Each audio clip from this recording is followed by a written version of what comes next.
Welcome to a Life Under Construction podcast. I'm your host, Rhoda Daniel, and I'm honored that you are here listening to this podcast today. If you are listening on Spotify or Apple Podcasts or watching on YouTube, welcome to the last episode of Season 1 of a Life Under Construction podcast. I cannot believe that it has been 12 episodes already and that Season 1 is going to be coming to an end. But do not worry, there will be Season 2 coming up soon and it will be releasing in February of 2025. So if you are not following or have not subscribed to this podcast, please do so that you will be notified of the first episode of season 2 being released in February 2025. I hope that you've had a good week so far, and I hope that this podcast makes your week even better because today we'll be talking about a topic that we all love, and that is love. I remember having a conversation with a group of girls and we were talking about love in the most common way we talk about love, and that is romance. And we were talking about what would it feel like when we fell in love. Most of the girls were excited about falling in love, obviously, and they were talking about what they were looking forward to. They were excited about having a partner who would give them compliments, shower them with gifts and flowers, and take them out for bike rides, be available to them whenever they needed. But I remember through this conversation thinking that all we're talking about is what we are going to get, how we are going to experience love by getting, but we are not really talking about how are we going to show love or how are we going to give love. And that thought has always stuck with me because I realized that I don't want to look at love as what I can get, but I want to look at love from the perspective of what I can give. We all love love. We all believe that if there was more love in this world, the world would be a much better place to live in. However, the question is that are we living like people who love in the best way possible? We want love, but are we truly loving? And I'm not just limiting it to romantic love. That is definitely a part of it. But I'm talking about loving people the way we want to be loved. As I said earlier, love is not about what we can get, but it is about what we can give. It is about serving others in any way possible, treating them the way they deserve to be treated, respecting them, showing compassion towards them, caring for them, going above and beyond for them. The question is not about what I want. The question is, what does the other person need? And am I willing to give that to the other person, even if that requires sacrifice on my part? Love is not about us. It is always about the other person. So today's episode is going to be an exercise in self-reflection where we're going to talk about what is love, what are the attributes of love, and we're going to assess where we ourselves stand when it comes to loving people. I know that I myself might fall short in some of these aspects, but that's all right. We're all learning, we're all growing, and self-awareness is the first step of growth. So, let's do this. Let's talk about love. One of the most important attributes of love is patience. And I know it is the hardest to practice. I know that most of you are watching this grimacing a little bit because patience is hard. But love requires a lot of patience because people require a lot of patience. The more people that you live with, the more people that you interact with, you will agree that you need a lot more patience. Having patience with people means that I need to be patient towards someone who is being a little difficult, who is making my life harder, someone who thinks differently from me, someone who has beliefs and opinions that are contrary to mine. I still need to be patient with them if I want to truly love them. I cannot say that I love someone if I'm not being patient with them. I read something that will illustrate this beautifully in a book just yesterday. This is written by a wife about her husband, and she says, "I'm practicing this simple phrase, as you wish. I don't always say it out loud, but my heart is turned towards my husband, allowing me to seek his best interests rather than my own. You want to blast the car's air conditioning on a winter's day as you wish. You would like to watch this dumb TV show as you wish. You would like to change the dates of the family vacation as you wish. I am learning to pause and consider whether my desires for personal comfort can be given instead as an offering of love. This is what she wrote. I'm in no way saying that you have to become a doormat and let people walk all over you, but I am saying that sometimes what we are fighting for or what we are contending for does not really truly matter. A good rule of thumb is to always consider that if there is something that you are fighting about with a person that you love, if there's something that you are contending for with a person that you love, check whether that thing is going to matter in 5 years' time. If it's not, let it go. And even if it is something that is important and that matters to you, we really don't need to snap at people or be rude to them or shout at them in order to get a point across. We can calmly state what we need to state and then let them make up their own mind. Patience allows us to understand that people are different, people are unique. If we truly understand that and accept that, we automatically become a little more loving because we truly know that no one is going to act the same way as we would in that situation. We then give that other person grace even if they're acting in a different way. When I was reflecting on my own life, I realized that patience is one area where I myself have grown a lot over the years, and I can see it the most in my relationship with my dad. Now, if you know my dad, you will know that he is a very strong-willed, opinionated person. And being his daughter, I myself have my own opinions about things that might be different than how he thinks. When I was younger, I definitely had my moments where I wanted to get my point across. I wanted him to understand where I was coming from. And sometimes that did not happen. As I grew older, I realized that my relationship with my dad was more important than proving my point. When I realized that, I can still state my opinion, but I don't really feel the need to prove it. I'll say it. If he takes it into consideration, well and good. If he does not, I'm not going to put my foot down. I'm not going to create a scene until he listens to me. I'm just going to let it go. That has created a more loving relationship between us as I see it, because I prioritize the relationship over my will or my way. When we start doing that, prioritizing people over our will or our way, we become more loving and our relationships become more stronger. Another attribute of love is kindness. Are we kind to everyone all the time? If I ask you the question, are you kind? Most of you will say, yes, of course I'm kind. But if I ask you the question, are you kind to everyone all the time? That's something that will probably take you a few seconds or minutes to answer, because it's hard to be kind to everyone all the time. But if kindness is a part of our character, then we really need to be kind to every single person that we interact with all the time, or at least we need to strive to. Are we kind just to the people who we are close to, or are we kind even to the people who have at some point of time hurt us or harmed us? Are we kind only to the people who can give us something in return for our kindness, or are we kind to even those who cannot do anything in return? Are we kind only when we are in a good mood or when we are feeling loving towards someone? Or are we kind even when we are feeling disappointed, frustrated, sad, or angry? Kindness basically means being considerate to the needs of another person, but are we even observant enough to see the needs and wants of another person? I believe that in our need to be busy and productive, we have lost out on noticing other people because we always go, go, go. We always have something next to do.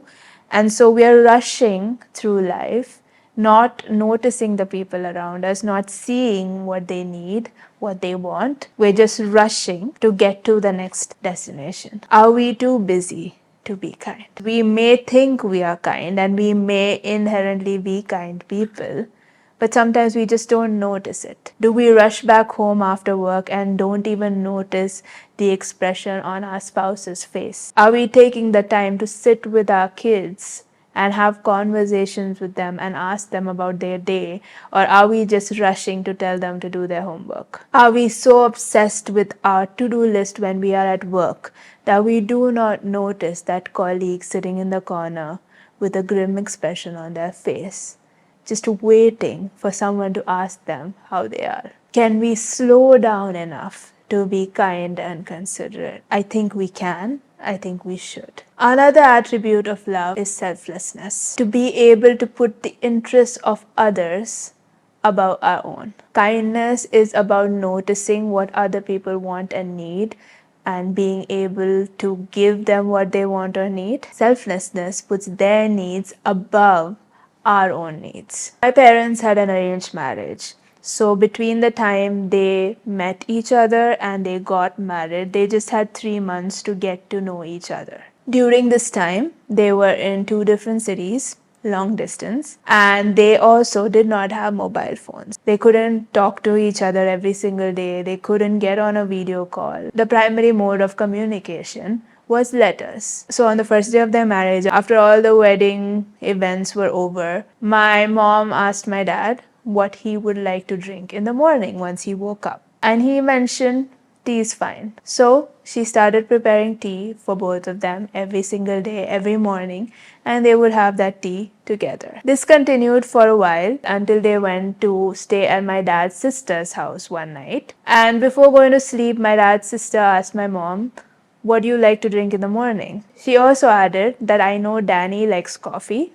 Danny is my dad. And my mother was quite surprised because my dad had told her he likes tea in the morning. And here was his sister telling her that he likes coffee. So she went to my dad and confronted him, saying, "What's going on? You told me you wanted tea in the morning, and here's your sister saying that you prefer coffee." And then he gave her this explanation. Knowing that my mom grew up in UP, Uttar Pradesh, where mostly people prefer tea in the morning, he had assumed that my mom herself liked tea. So to make it more convenient for her, he told her that he'd have tea, and that was sweet of him. But my mom started laughing and she told her version of the story to him. She herself actually preferred coffee, just like him. But because he said he liked tea, she was drinking tea with him for those many days. Both of them were drinking tea when neither of them preferred tea in the morning and actually preferred coffee, just because they had put the interest of the other above their own. This to me has always been an example of selflessness, and I have seen them be selfless in so many other aspects of their lives where they have put the interests of each other above their own. The question is, if we truly want to be loving, are we willing to do that? That requires sacrifice. My dad had to sacrifice his morning coffee. My mom had to sacrifice her morning coffee. But they did it out of love. When you have to put the needs of someone else above your own, there is a level of sacrifice that you need to be willing to make for the sake of the other person. It may be a sacrifice of your own wants and needs. It may be a sacrifice of your time. It may be a sacrifice of your resources. But as I said in the beginning, love is not about getting, it is about giving. Loving people also requires humility. We cannot be prideful. We cannot have an ego and still be loving, because automatically, if we have pride within us, we think we are better than others. And it is really hard to love someone when you think you are better than them or you think you deserve better than them. Jealousy, pride, and ego cannot coexist with love. It just cannot. If we are jealous of our friends' accomplishments, if they have achieved maybe a promotion and we are jealous, it is really hard to celebrate with them. Those feelings of jealousy will supersede our feelings of love for them. And it will rear its ugly head. Love does not envy. Love is happy for other people's achievements. Love rejoices and celebrates with them during their good times. Love builds them up. Love doesn't tear them down. So if we find ourselves having envy, jealousy,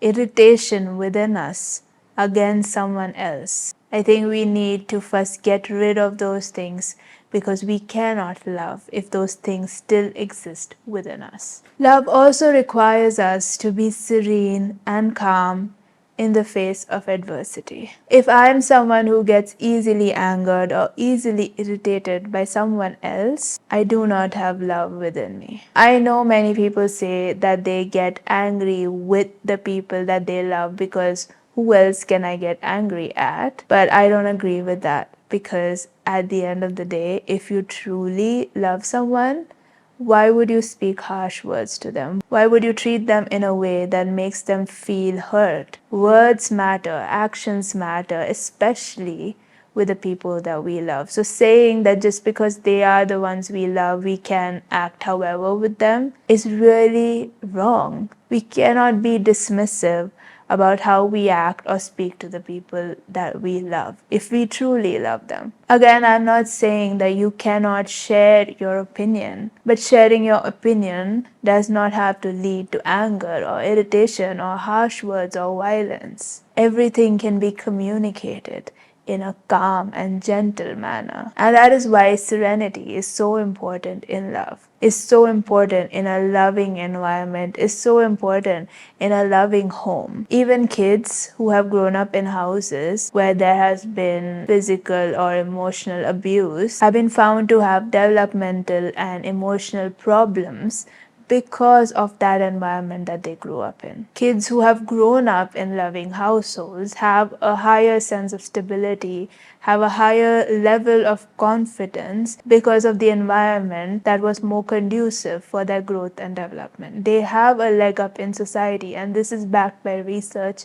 and evidence. Do not dismiss serenity as an attribute of love. If you are someone who truly wants to love, you need to develop your ability to be calm even in moments that cause you anger or irritation. We need to learn to restrain ourselves even in the midst of adversity, because adversity and problems are always going to be there. There are going to be health issues, financial issues, relationship issues. Anything can hit us at any time. Life's problems do not show up with a warning, but we still need to choose to be loving in the midst of those situations, in the midst of the storm. Because if we are only loving when circumstances are good, when our mood is good, when our situation is good, then is that truly love? In a Christian wedding, the traditional vows that are taken talk about these situations because they're so common and they are going to happen. This is what the vows say. It says,